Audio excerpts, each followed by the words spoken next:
अच्छा और बुरा व्यक्ति की प्रवृत्ति है, लेकिन सवाल यह है कि क्यों और कैसे कोई व्यक्ति अच्छा या फिर बुरा बन जाता है। वही इससे भी जरूरी चीज यह है कि अच्छा इंसान कैसे बने। आज संसार में चारों ओर बुराई ही बुराई है। दंगे फसाद, लड़ाई झगड़े, हत्या और आपराधिक कामों से जुड़ी खबरों की कोई कमी नहीं है। इसका कारण है इंसान का बुरा बनना। जब इंसान की प्रवृत्ति बुरी हो जाती है तो संसार भी बुराइयों से भर जाता है। गौतम बुद्ध की इस कहानी से जानेंगे कि कोई व्यक्ति बुरा बन जाता है और बुरे काम करने लगता है। साथ ही इस कहानी में जानेंगे कैसे बने अच्छा इंसान। एक गांव में एक शातिर चोर रहता था। पूरा गांव उस चोर के बारे में जानता था, लेकिन इसके बावजूद भी कोई उसे पकड़ नहीं पाया। उस शातिर चोर ने अपना संपूर्ण जीवन चोरी करने में लगा दिया। इतना ही नहीं, आसपास के गांव और नगर में भी उसकी बराबरी का कोई चोर नहीं था। चोर का एक बेटा था जिसे वह अपनी तरह ही शातिर चोर बनाना चाहता था। इसलिए वह अपने बेटे से हमेशा कहता था कि कभी किसी साधु या सन्यासी के उपदेश को मत सुनना। यदि कोई कुछ कहे भी तो अपने कान बंद कर वहां से भाग जाना। बचपन से ही उसका बेटा अपने पिता से इन्हीं बातों को सुनता आ रहा था, जिस कारण ये बातें उसके मन में बैठ गई थी। ऐसे में बड़े होकर बेटा भी अपने पिता की तरह शातिर चोर बन गया। एक दिन उसे बड़ा लालच आया और वह राजा के महल में चोरी करने के उद्देश्य से जाने लगा। तभी रास्ते में लोगों की भीड़ नजर आई। चोर ने देखा कि लोग एक सन्यासी के चरणों में गिरकर उनका आशीर्वाद ले रहे हैं। वो सन्यासी गौतम बुद्ध थे। चोर साधु सन्यासी से दूर रहता था क्योंकि उसे अपने पिता से यही सीख मिली थी। लेकिन भगवान बुद्ध को देख वह उनकी ओर आकर्षित हो गया। इसका कारण यह है कि पहली बार उसे किसी तेजस्वी व्यक्ति के दर्शन हुए थे।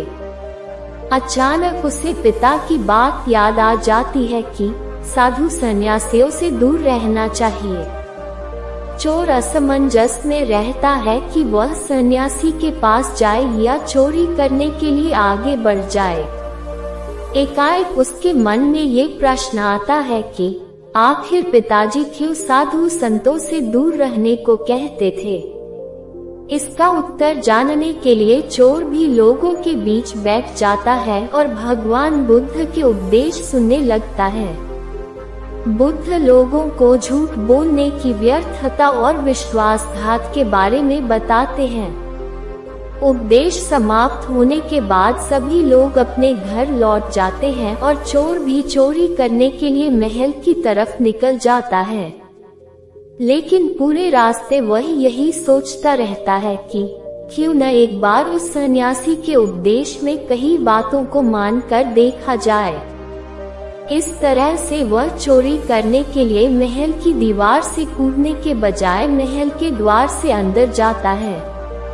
उसे देख महल के द्वारपाल उसे रोकते हैं और भीतर जाने का कारण पूछते हैं। चोर कहता है, मैं चोर हूँ और महल में चोरी करने जा रहा हूँ। द्वारपाल उसकी बातें सुनकर हंसने लगते हैं और कहते हैं, जरूर यह महल का सेवक या नौकर होगा और हमसे मजाक कर रहा है। ये सोचकर वे उसे महल के अंदर जाने दे देते हैं। महल जाने के बाद चोर खजाना रखे तिजोरी के पास पहुंच जाता है और तिजोरी को तोड़कर धन और आभूषण को पोटली में भरकर भागने लगता है। तभी उसकी नजर महल की रसोई पर पड़ती है।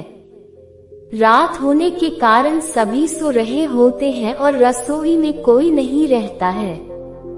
चोर को जोर की भूख लगी थी, इसीलिए वह रसोई में जाकर पेट भर खाना खा लेता है। इसके बाद चोर वहां से जाने लगता है। तभी उसे बुद्ध के उपदेश में सुनी दूसरी बात याद आती है कि जिसका नमक खाया है उसके साथ कभी भी विश्वासघात नहीं करना चाहिए। चोर सोचता है मैंने इस महल का नमक खाया है, ऐसे में इनका धन चोरी कर मैं इनके साथ विश्वासघात करूंगा। इसीलिए चोर चुराए हुए धन को रसोई में ही छोड़कर जाने लगता है। महल के एक व्यक्ति की नजर चोर पर पड़ जाती है और वह शोर मचा देता है, जिससे महल के लोग चोर को पकड़ लेते हैं और राजा के पास ले जाते हैं। राजा चोर से पूछता है कि जब तुमने चोरी कर ली थी तो फिर इसे छोड़कर क्यों जा रहे थे? चोर कहता है, एक सन्यासी के उपदेश के कारण। चोर की बात से राजा प्रभावित होते हैं और उससे कहते हैं, अगर तुमने ऐसे उपदेश बचपन से ही सुने होते तो तुम कभी चोर बनते ही नहीं। इतना कहकर राजा ने उसे कोई सजा नहीं और छोड़ दिया। लेकिन राजा ने उससे कहा कि एक बात याद रखना, सही संगत और सही उपदेश से ही व्यक्ति अच्छा इंसान बनता है। बचपन से ही गलत संगत और गलत उपदेश मिलने के कारण वह बुरा व्यक्ति बन जाता है। संगत और उपदेश व्यक्ति का जीवन बदल देते हैं।